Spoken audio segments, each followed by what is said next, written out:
Avenger doomsday का first Promos and doctor Doom का potential look हमारे सामने देखने को मिल गया है।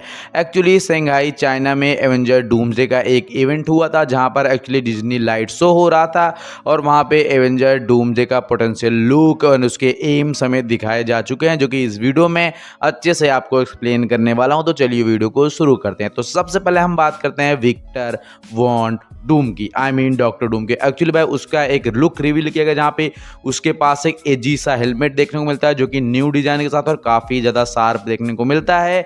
एंड डॉक्टर डूम का एक कॉमिक एक्यूरेट लुक हमें देखने को मिलता है। इसका मतलब है कि भैया इसकी ओरिजिन जो है वो लेथवेरिया से ही होने वाली है। Fantastic four first step movie के पोस्ट क्रेडिट सीन से इसका सीधा कनेक्शन होके जाने वाला है। इसके साथ साथ बताया तो ये भी जा रहा था कि actually fantastic four first step movie के पोस्ट क्रेडिट सीन में डॉक्टर डूम आई मीन हमारे रॉबर्ट डाउनी जूनियर RDJ ही थे। इसके साथ साथ हमें दिखाया जाता है कि भाई एक्चुअली डॉक्टर डूम हमारे सामने प्रेजेंट होता है और वो अपने थ्रोन पर बैठा हुआ है। पहले तो उसका थ्रोन ग्रीन कलर का होता है उसके आर्मर के साथ साथ, लेकिन बाद में उसका आर्मर वाइट कलर का हो जाता है। इसका मतलब ये है कि एक्चुअली पहले डॉक्टर डूम जो कि सिर्फ और सिर्फ विक्टर वॉन डूम होने वाला है अपने आर्मर्स और पावर के साथ साथ, लेकिन एवेंजर डूम्सडे के अंत में या फिर मूवी के सेकेंड हाफ के बाद एक्चुअली वो गॉड एम्परर डूम बन जाएगा आधे से ज़्यादा एवेंजर्स को मारने के बाद और पूरी की पूरी मल्टीवर्स की सारी पॉसिबिलिटीज़ को क्लियर करने के बाद। आई मीन बैटल वर्ल्ड की क्रिएशन करते करते उसकी पावर्स बढ़ जाएगी और एक सुपीरियर डूम बन जाएगा जिसे हम गॉड एम्परर डूम कहते हैं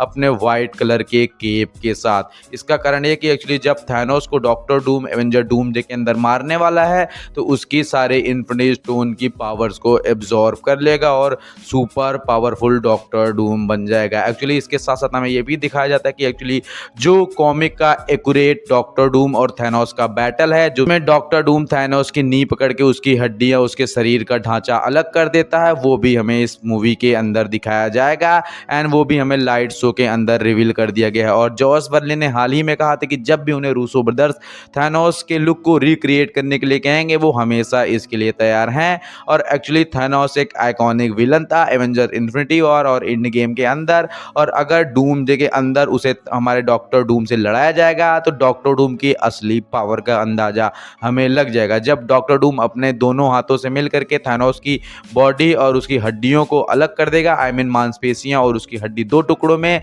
एंड फिर हमें अंदाजा लग जाएगा भाई ये कितना ज़्यादा पावरफुल विलन है। और भाई थैनोस का रोला हमेशा से मेंटेन होता आया है। 2012 की एवेंजर मूवी से लेकर के इंड गेम तक थैनोस का माहौल ही सेट किया गया है एवेंजर्स के अंदर। तो एक्चुअली जब डॉक्टर डूम थैनोस से लड़ेगा तो डॉक्टर डूम की ट्रू पावर का अंदाजा हमें लगाया जा सकता है। इसके साथ साथ भाई हमें देखने को मिलते हैं लोकी का स्पेल, आई मीन कि लोकी के द्वारा बनाए गए स्पेशल, और वो एग्रसील के ट्री के ऊपर। इसके साथ साथ डॉक्टर डूम मल्टीवर्स को जब डिवाइड कर देगा तो वो अपना स्पेल जलाएगा जो कि लोकी के स्पेल को ही अपना कर बनेगा और डॉक्टर डूम लोकी के ऊपर हो जाएगा। प्रोबेबली लोकी की डेथ भी दिखाई जा सकती है या फिर डॉक्टर डूम लोकी को किसी मल्टीवर्स की किसी जगह पर फेंक देने वाला है और डॉक्टर डूम और लोकी का बैटल 110% क्लियर हो जाता है कि भाई दोनों ही मजिशियन है और डॉक्टर डूम साइंस और मजिशियन का बहुत बड़ा ज्ञाता है जो कि अगर लेथवेरिया से ओरिजिन करके आएगा तो उसकी ट्रू पोटेंशियल कुछ और ही होने वाली है। और गॉड एम्परर डूम बन जाने के बाद एक्चुअली वो थैनोस का भी बाप बन जाने वाला है। ओवरऑल इसके साथ साथ हमें दिखाई जाती है शैंग ची की रिंग। एक्चुअली शैंग ची की रिंग से डॉक्टर डूम एक स्पेल करता है, उसके बाद उसमें एक जैरो स्कोप दिखाई देता है जिसे डॉक्टर डूम बिखेर देता है। और जैरो स्कोप का मतलब ये है कि एक्चुअली मल्टीवर्सल ट्रैवल करने के काम आ जाने वाला है। प्रोबेबली डॉक्टर डूम कोई रास्ता निकाल देगा जिससे शैंग ची की रिंग से मल्टीवर्स में ट्रैवल करने को मिल जाए। एक्चुअली शैंग ची की रिंग कहाँ से आई है, शैंग ची मूवी के अंदर भी इसका कोई एक्सप्लेनेशन नहीं दिया गया है, बस यही बताया गया है कि अरबों खरबों सालों से ये एग्जिस्ट कर रही है और वो समय से भी पुरानी है, जो कि शैंग ची के पोस्ट क्रेडिट सीन में दिखाया गया। और वो कहीं ना कहीं शैंग ची में सिग्नल भेज रही होती है। जब हमारे ब्रूस बैनर कहते हैं कि एक्चुअली ये रिंग जो है कहीं ना कहीं सिग्नल जरूर भेज रही है, तो प्रोबेबली वो सिग्नल जाके विक्टर वॉन डूम से कनेक्ट हो और प्रोबेबली वो रिंग्स डॉक्टर डूम का एक ट्रैकर हो जो कि आगे चल के डॉक्टर डूम को ट्रैक करे और उसे वो अर्थ 616 पे ले आए और मल्टीवर्स का डिस्ट्रॉयर बनाए। इसके साथ साथ हमें दिखाया जाता है कि डॉक्टर डूम उस रिंग को बिखेरता है और बहुत सारी टाइमलाइंस और बहुत सारे यूनिवर्स अलग अलग टुकड़ों में बढ़ जाते हैं और वो रिंग भी प्रोबेबली सीधा कन्वर्ट हो जाती है हमारे one and only Kang the conqueror से, और कैंग द कॉन्करर हमारे जोनाथन मेजर भी रिटर्न कर रहे हैं, उनका केस वाला लफड़ा प्रोबेबली सॉल्व हो गया है। तो एक्चुअली डॉक्टर डूम कैंग को भी ठिकाने लगा चुका है। काउंसिल ऑफ द कैंग जो कि हमें कैंग डायनेस्टी मूवी के अंदर देखने को मिलने वाली थी, एक्चुअली भाई उसका पूरी तरह से स्पॉइल कर दिया गया है। आई मीन कि कैंग डायनेस्टी मूवी खत्म हो जाने के बाद कैंग का कोई जिक्र हमें देखने को नहीं मिला एवेंजर्स के अंदर। तो प्रोबेबली अब जो है कैंग की लाइनअप को आगे बढ़ा करके एवेंजर डूम्सडे के अंदर खत्म कर दिया जाए, और प्रोबेबली हो सकता है कैंग एवेंजर के साथ ही खड़ा हो कि भाई डॉक्टर डूम और कैंग की राइवलरी अलग ही सेट हो जाने वाली है, और डॉक्टर डूम जो है कैंग के सारे टेक, उसकी टेक्नोलॉजी, उसकी मशीनरी को हथिया लेगा और कैंग की अच्छी खासी धुलाई करने वाला है। तो प्रोबेबली कैंग को पीटने से हमें अंदाजा हो जाए कि कैंग की कहानी का आगे कहां जाके एंड अप होने वाला है।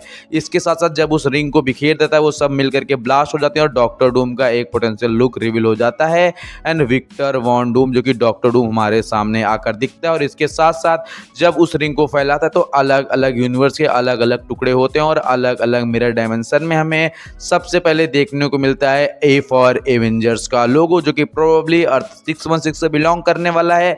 एंड उसके साथ साथ हमें देखने को मिलता है one and only black panther का लोगो, प्रोबेबली वो किसी अदर यूनिवर्स का ब्लैक पैंथर हो सकता है जो कि एवेंजर्स के बाद वहां पे सरवाइव कर गया, जो कि अर्थवर्ल्ड 616 पर आके कनेक्ट करने वाला है। और नेमोर और वैनिसा कर्बी, आई मीन हमारे सुजैन स्ट्रॉम का एक अलग केमिस्ट्री बिल्ड होने वाली है।